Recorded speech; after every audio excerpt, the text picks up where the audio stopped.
So this video is walking you guys through your first essay, which is a narrative essay focused on the short stories that we read in this unit.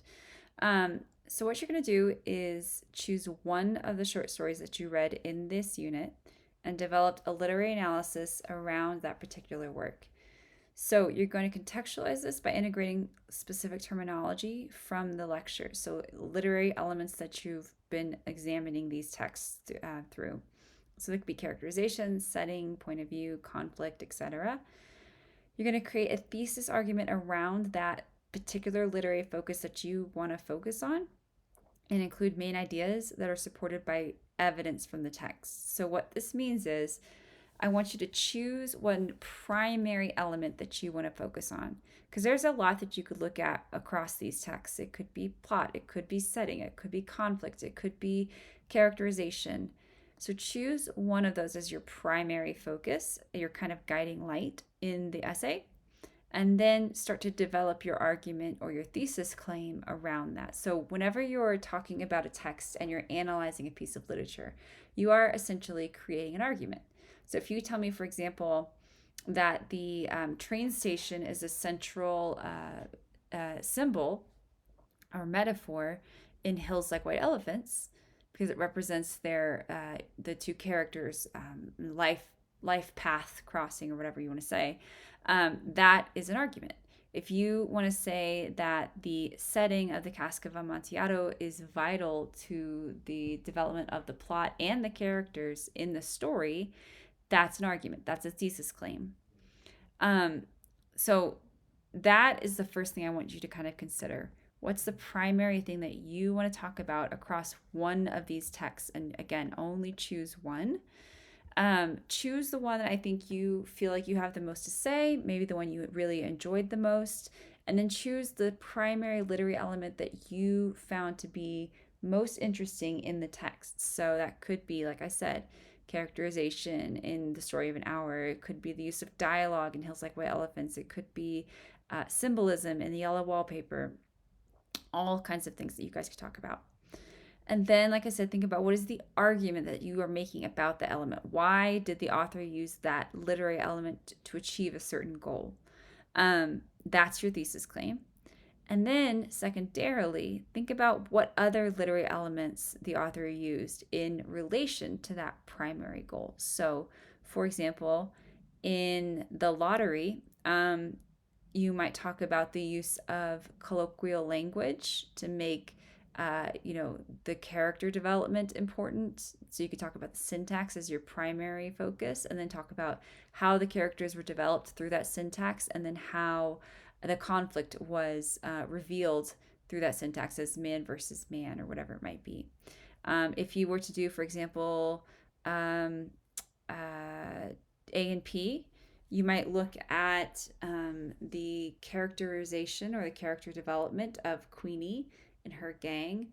Are they primary? Are they secondary? Are they antagonists? Are they protagonists? Why?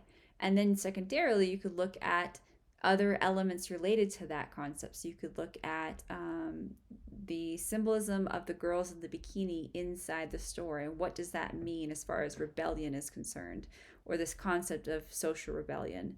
You could look at the dialogue that's used, and why does that matter in painting this context of this young generation of youth that's rebelling against sort of the established generation.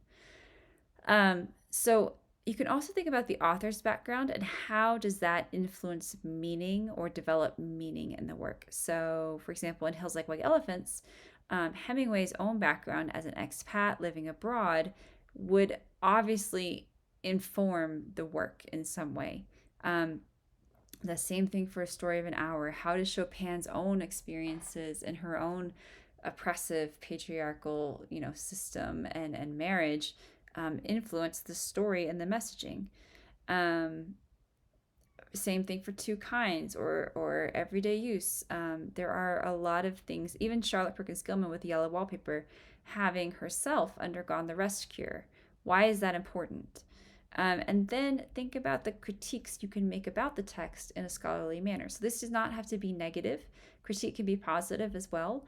But you, as a scholar, have the authority to kind of look at the text and analyze and critique the text from a scholarly perspective. You do have to have one research source in your work. This needs to be a credible source. I'd recommend, a .edu or a PBS or a biography.com, something like that. Make sure it's a credible source that you're integrating into your analysis. So what this means is you take that source, you pull out quotes from that author, and you integrate those quotes throughout your argument as support for your own claims. So basically, if I say that the symbolism of the three-legged stool is important in the lottery, then I find a quote from a published author that agrees with me, I'll pull that quote in to prove my point or back up my claim. Make sure you cite those correctly in text, and then also have a bibliography. So your bibliography should have the one work and at least one source. You can always have more sources if you like. Just avoid things like 123helpme.com, things like that. So in your essay, you need to have a clear thesis statement in your introduction. You need to have main ideas that are supported by logical reasoning and analysis and good evidence from the text. So what this means is that you pull out specific words or phrases or parts of the text that show your audience what you're talking about. So if I said in the Cask of Amontillado that the repeated use, that Fortunato's repeated use of the word Amontillado, or whatever it might be, is very important, I'm going to pull in a quote that shows my audience that. Same thing in Two Kinds. If I talk about the piano piece being a central symbol in Two Kinds, I'm going to pull in that proves that she's accepted both parts of her heritage. Then I'm going to pull in a quote that shows my audience that. So you're proving your point by using evidence from the text, and then supporting that with your analysis. So your essay needs to be 2.5 to 3.5 pages in length. So that means to the middle of the second page at minimum. If you write less, you'll have points taken away. You can always write more, though, if you want. It's due on Sunday, March 5th by 11:59 p.m. Make sure you meet the page length. Make sure you have proper MLA formatting. Everything is checked for plagiarism, and then have a bibliography included as well. The bibliography does not count towards the page length.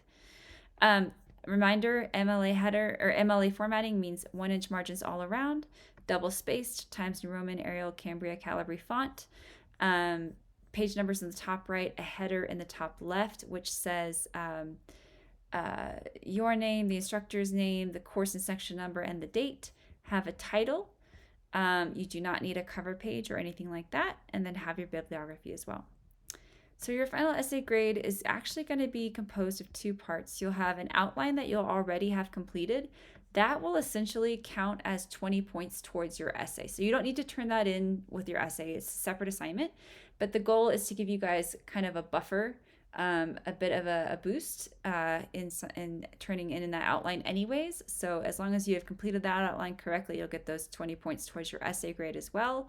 And then your final draft is comprised of multiple elements, but that is 80 points.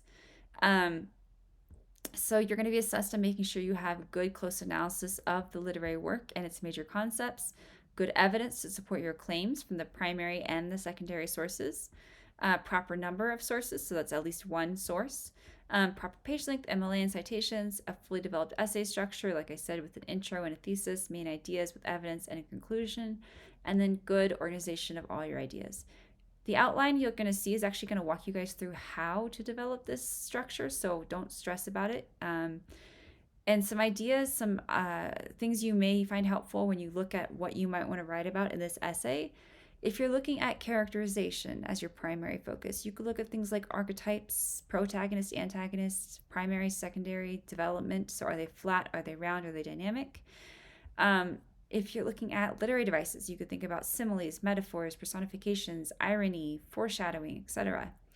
If you look at the structure, you could look at the dramatic arc, so the rising action, the climax, the falling action, the resolution. You could look at conflict, which would be man versus society, man versus nature. You could also look at the point of view. So is it first person? Is it third person omniscient? Why does that matter? Think about the literary concepts. You can think about themes, symbols, motifs, allusions, style. And then last but not least, you can also consider the historical context. So this is the author's background, the context around the work, the historical events surrounding it, the ethical, social, or moral issues at play in the text or in society at this time, etc. Again, this is too much to try and cover across one piece of content or one text. So choose a primary focus, and then from there, think about what other literary elements can be connected to it in the analysis. So like I said, you guys are going to do an outline, which will kind of help guide you through how to make this analysis structure. What I want to remind you is that this needs to be a short story that we read in this unit, so one of these 8 options. And then if you have any questions, let me know, but choose the work that's of most interest to you, and then choose the literary element or elements associated with that work that are of most interest to you. So if you don't want to talk about symbolism, don't talk about symbolism in the yellow wallpaper. If you don't want to talk about syntax or characterization, don't do that. Choose something else. But again, it's only 2.5 pages minimum, so it shouldn't be too hard or too long. Let me know if you guys have any questions as you work.